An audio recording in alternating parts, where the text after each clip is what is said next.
ఆషాఢ మాసం వచ్చేసింది. అంటే మొగల్తూరులో ఉన్న బండి ముత్యాలమ్మకి మొక్కు తీర్చుకునే టైం వచ్చిందనమాట. ప్రతి ఆషాఢ మాసంలో అమ్మవారికి కోడిని సమర్పించి గుడి చుట్టూ ఉన్న సపోటా తోటలో వంట చేసుకుని భోజనం చేసుకుని రావటం మాకున్న అలవాటు. అయితే ఈ సంవత్సరం వర్షం వల్ల అది కుదరలేదు. అయితే అలాంటప్పుడు గుడి దగ్గరలో వంట చేసుకోవడానికి ఇలా షెడ్లు ఏర్పాటు చేస్తారు. మేము కూడా వంట చేసుకోవడానికి చిన్న గదిని అయితే ఏర్పాటు చేసుకున్నాము. మేము తెచ్చుకున్న వంట సామాన్లన్నీ ఇందులో సర్దుకుని చక్కగా కిచెన్ అయితే రెడీ చేసుకున్నాము. పక్కనే చిన్న సెలయేరు ఉంది కాబట్టి కిచెన్ నాకు చాలా నచ్చింది. వంటకు కావాల్సినవన్నీ తీసుకుని వంట చేయడం అయితే స్టార్ట్ చేసేసానండి.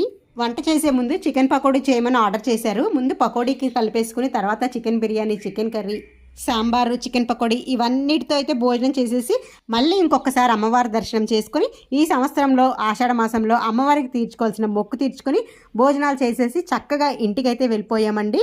ఈ గుడి నర్సాపురం దాటిన తర్వాత మొగల్తూరు మండలంలో ముత్యాలపల్లిలో కొన్ని ఏళ్ల క్రితం నాటి బండి ముత్యాలమ్మ అమ్మవారి గుడి అండి.